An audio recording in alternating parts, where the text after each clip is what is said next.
Kumusta mga kapobre? Long time no update, no vlog. Medyo na busy sa work. Day off ko naman ngayon. Kahapon day off ko rin actually, pero may mga activities din ginawa kaya hindi rin ako nakapag-vlog. Ito, nilinis ko pala tong sidewalk ng aking kapitbahay sa Ate May. Tapos itong kanyang parking area. Kasi nagyayelo na siya. Kung makakita nyo, yan. Ang hirap niyang tanggalin kung gagamitin lang yung snow shovel. Tapos gumamit na rin ako nitong studs. So, for ice cleats siya. Yan. So, meron siyang mga studs para hindi ako madulas. Kasi yung mga ganyang black ice madulas yan. So, yan. Katatapos ko lang. Almost 2 hours ko ding binakbak to kasi hindi siya kaya nito. Kasi ito malambot to, mapuputol to kung popersahin ko.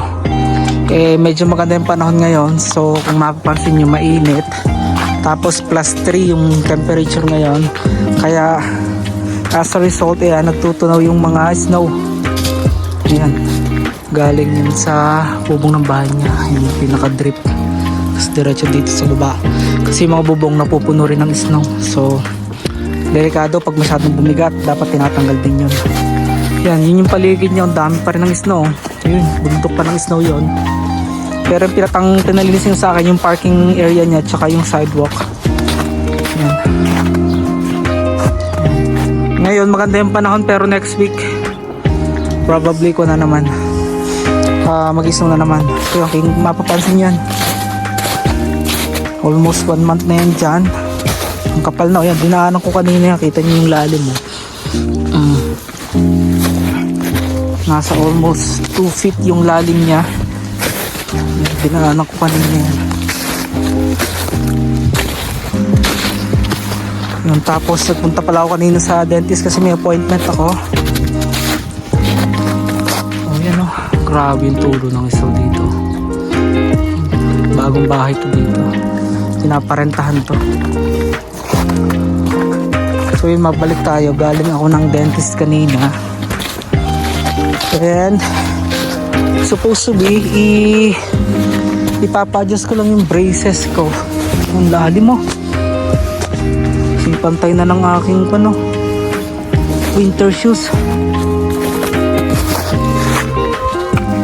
Last 2 years ago pa nung huli kami makita ni Dr. Chomi. So ayun yung nangyari. Sabi niya kasi nung last time na nag-uusap kami, last 2 years ago, so last 2023 July, yun yung huli kong check up sa kanya. Kasi yung braces ko, pakita ko sa inyo sandali. So yan, kung mapapansin nyo, ito na yung teeth ko talaga. Yan. Tapos naka siya, naka-retainer na siya na acrylic, yung transparent na retainer, pero temporary pa lang siya kasi after 3 months ko pa makukuha yung permanent na retainer ko na gagamitin ko na, I think for a lifetime na yon. So yan, almost 4 hours ako doon from 8 to 12 nandun ako. So ako yung pinakaunang customer nila. Yan. Tapos actually last month ko pa siya pinabook kasi dito pag sa mga maliliit na tao ganun, kailangan mo munang maghintay ng at least 1 month kung magpapabook ka ng appointment for your dental check-up. Saka palang may check up, saka palang ma-check yung iyong ngipin. Compare sa Pilipinas, saka sa Dubai, doon kasi ko pinalagay yung braces kung madali lang. Kung magpabook ka ngayon, kung maaga ka nagpabook, pwedeng the next couple of hours yan, ma-schedule ka na. Dito, maliit kasing town, isa lang yung dental clinic dito, kaya kailangan mo maghintay kasi marami laging pila. Yung kung mapapansin nyo, medyo kung ako magsalita, medyo hirap kasi nag-a-adjust pa ako, parang pansin nyo parang lagi may S. Pero fit naman siya. Ang galing kasi almost kumpleto yung mga technology nandoon, yung mga aparato na ginagamit nila yan. The same day, nakuha ko yung temporary retainer ko. Ang taas nagkaroon ng deep cleaning kasi last 4 years ago pa yung huli kong palinis ng ngipin. Grabe yung mga build up ng plaque. Buti walang cavity. Pero meron ako sa ngipin dito na ito. Yung pangatlo mula sa lower jaw. Medyo nag-chip yung tooth filling niya.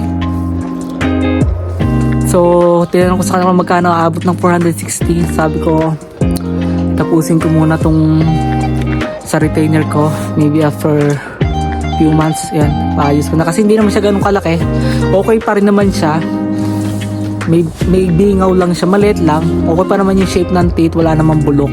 Kaso, hindi lang ako mapakali na parang gusto ko yung shape ng ngipin kung ano talaga. Yun, ayoko nang ganun kasi alam ko yung shape ng ngipin ko bilog siya. Tapos may konting chip. So parang hindi lang ako mapakali pero nagbabudget ako kaya sabi ko by couple months siguro or after 3 months siguro pagdating natin ng permanent retainer ko isasabay ko na siya.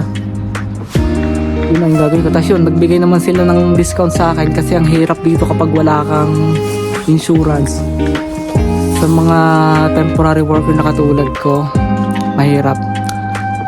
Gusto ko muna insurance pero gusto ko munang ma-assure na magkakaroon ako ng legal status dito kasi as of now, foreign worker pa rin ako and working for my permanent residency. Pati yung sa mag-ina ko, sa asawa ko, tsaka sa anak ko, sa daughter ko yun. Yung workout ko rin ng Martins dito, mamaya nga. So after 6 PM yan pupunta ko sa bahay niya Ninong no, ayusin ulit namin yung papers, documents ng asawa ko. Papasa ulit namin na hopefully na mag-grant na. Kasi nung last time nahingi sila ng NBI, so kulang yung mga documents na sinand namin. Pero wala naman kasi yung sa list ng requirements nila. Nag-comply naman kami sa lahat ng request nila. Pero sabi nga nila na wala daw NBI tsaka police clearance from Dubai kasi almost 15 years yung asawa ko doon. So, based kasi dito sa law ng Canada, yung isa sa requirements sila kapag nag-stay ka more than 6 months sa other country or foreign country, need mong kumuha ng police clearance. So, kumuha na kami, okay na. Tapos NBI okay na rin. So ipapasa na lang namin mamaya tapos payment na lang and hopefully maging successful at makasama ko na sila dito kasi 2 years and a half na. Yeah, to be exact, hindi ko sila nakakasama. So talaga yung pinagpe-pray ko. I'm hoping na mag-grant kasi okay na yung work permit ko. Bigyan ako ng 3 years and praise God hanggang 2028 masaya. Ganda ng panahon. So, ayun lang. Mamimili muna ako ng pang-stock sa aking basement. May ulam pa naman pero bibili ako ng konting itlog. Yan. Kung makitang may ulam kasi meron akong sardinas doon. Gustong itorta siyang itlog. So, yun gagawin ko. So, yan. Samahan niyo akong maglakad-lakad muna dito hanggang makarating ako ng supermarket.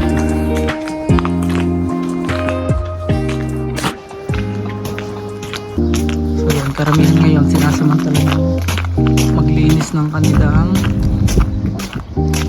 front yard saka backyard. So yan, maganda naman yung pagkakalinis ko kaya May. Kasi dito pag may mga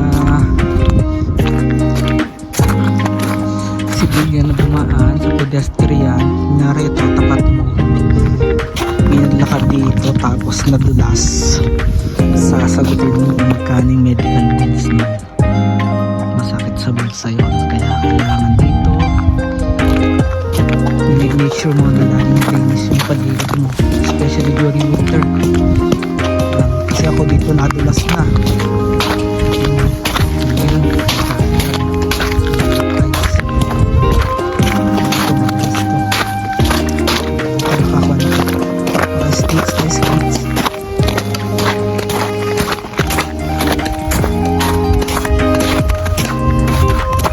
Medyo malakas-lakas ang loob kong maglakad.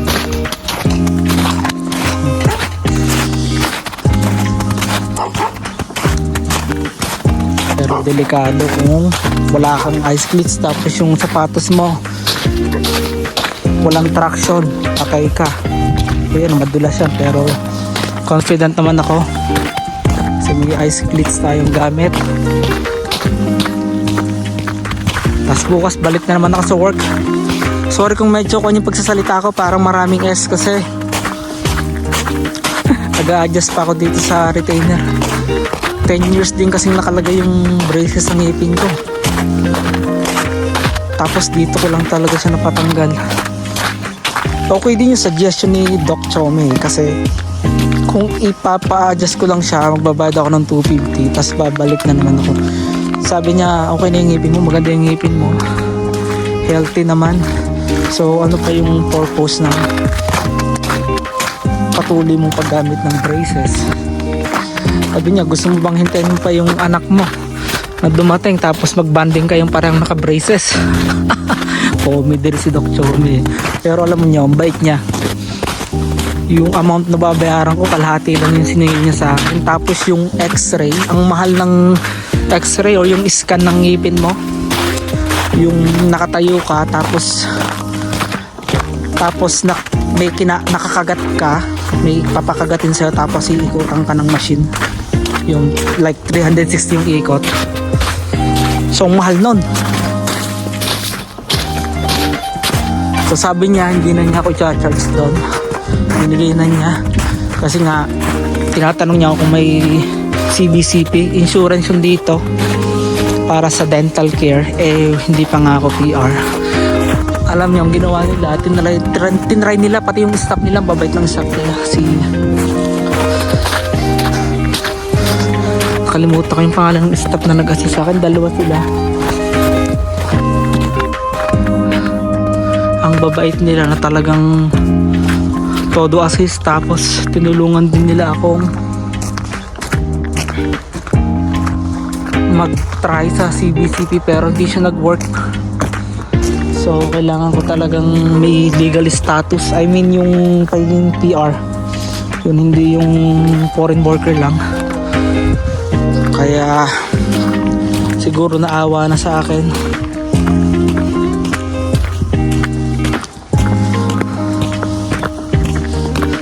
Kaya diniscount na ng malaki. Kaming aso dito. Ito niya, black eyes yan. Delikado yan. Kung wala kang ice cleats, madudulas ka 100%. Naranasan ko na yan sa may work ko. Talagang kalalapag ko pa lang ng paa ko, dumulas na. Kasi hindi mo talaga marunong yung traction. Talagang alam niyo yung tubig na pinakuluan tapos inilagay mo sa freezer yan, tapos pinagyelo mo, ganun siya. Sobrang dulas. Ganda ng sikat ng araw mga kapobre. So yan, next week winter na naman uli.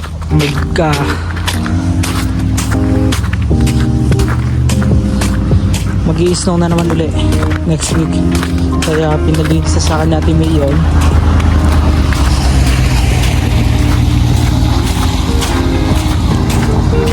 Para next week hindi na mag-build up, hindi na mag-pile up yung snow kasi kakapal lang kakapal dun.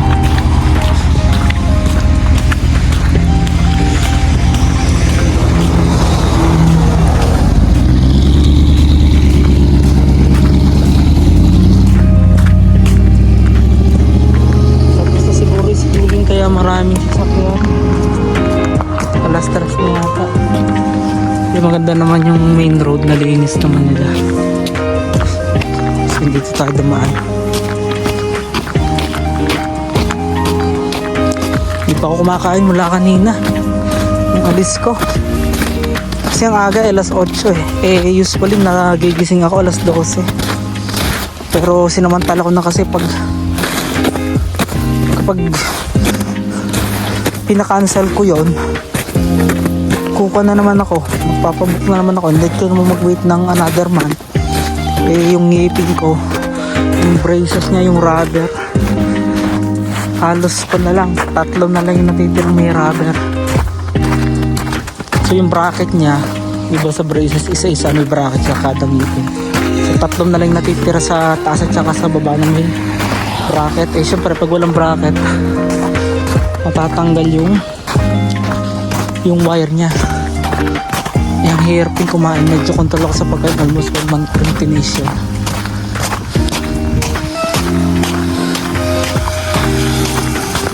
Tapos maganda nga na nalinis talaga nila yung ngipin kasi ang dami ng build up na ng plaque. Talagang deep cleaning. Ayun, masaya naman.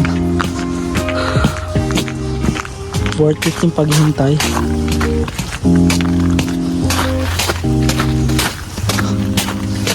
Ganda ng panahon, no?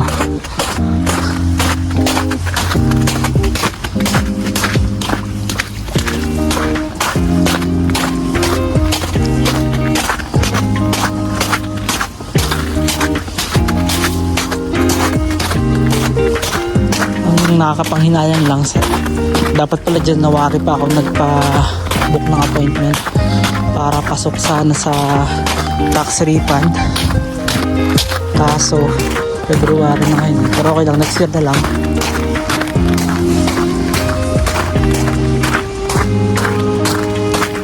Nagtanya mo next week, ikip ko na lang muna yung resibo. Kasi kanya, linis kanina yung bulldozer, tinanggal yung mga matitigas na yelo dito. Dami ang kapal, oh, kabundok.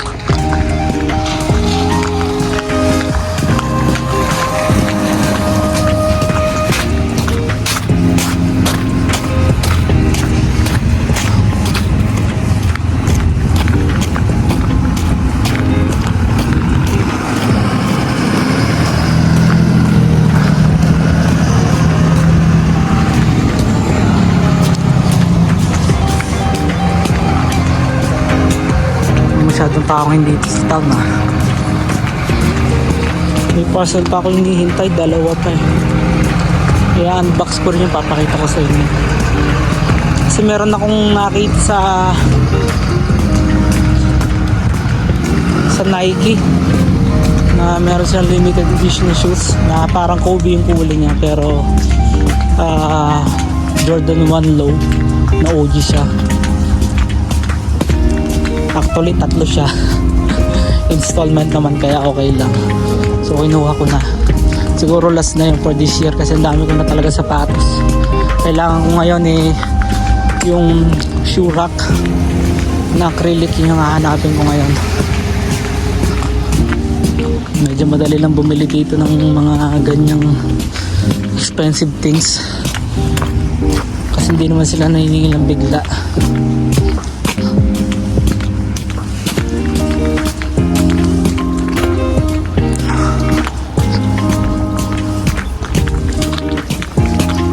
Dumaan ako kanina dito na bago ako pumunta ng dental. Wala namang laman pa yung PO box ko. And hopefully rin na magkaroon na uli ng draw for PR. Last time nagkaroon ng draw sa AOS. Tapos sabi nila this month yung RS. So yung rural stream. Let's see. Kasi yung iba kahit nag-a-apply ng AOS, minsan tinatawagan sa rural. Depende sa officer na mag-ayos ng papel mo. So dito yung mga bulletin, mga update sa town kung may kailangan. So yan.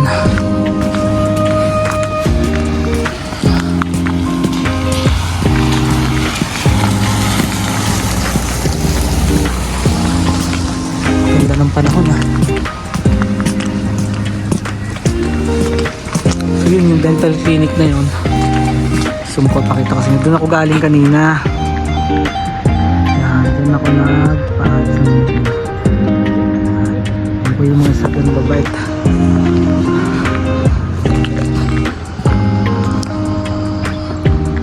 Ganun panahon, no? Tapos pupunta na ako ngayon dito sa supermarket. So dyan lang siya. So update ko na lang ulit kay mga kapobre sa mga susunod kong vlogs. And thank you nga pala for always supporting my channel. So ayan, see you na lang ulit sa mga susunod na vlogs. And God bless you all.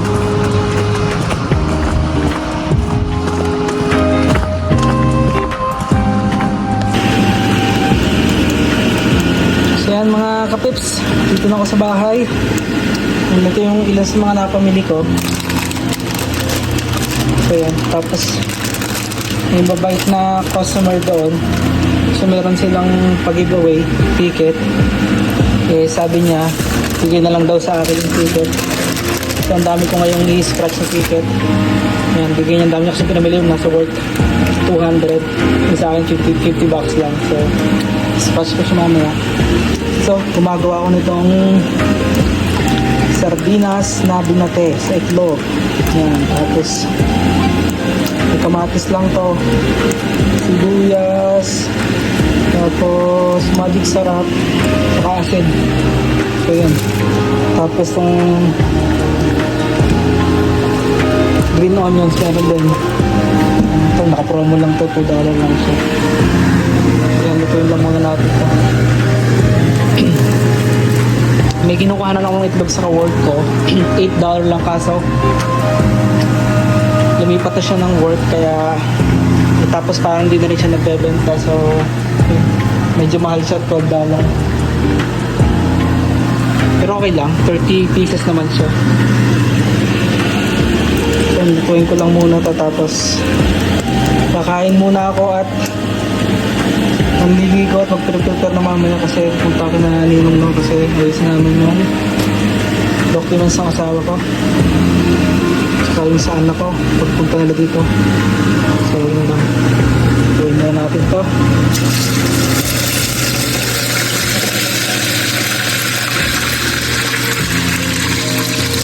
Tapos yung naparuto yung mantika,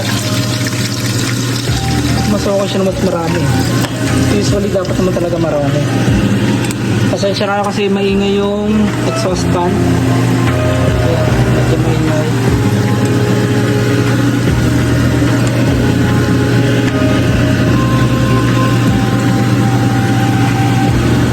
Tapos magluluto din ako nito, kakainin ko ngayon. Sarap ko eh. Merong isa yung kulay pink. Pag naligaw nga ako ng city, bibili ako nun. Hindi siya okay na araw-araw, pero paminsan-minsan tumikim din. So dalawang klase yung binili ko, isang ramyun tsaka itong ito, Nongshim siya, parang Nongshim, masarap yung Nongshim bread. So yun, mainit sa labas. Tapos bumili na rin ako ng bigas, naka-offer naman siya, so $20. Ilang pan to? 8 kg yata to. Ayun, 8 kg.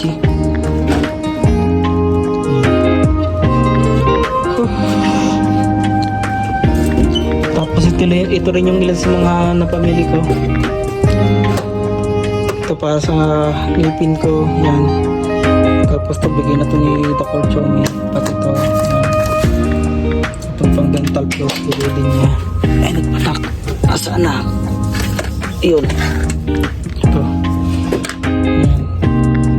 Ito lang nabayaran ko. Kalahati lang. 112 lang yung binayaran ko. So, ayan. Laki lang matipid ko sa kanila. Tapos bukas babalik ako kasi meron ako ulit. Linisin pa yung taas ng ngipin ko kasi baba lang yung tinrabaho nila kasi masyadong madumi yung ngipin ko.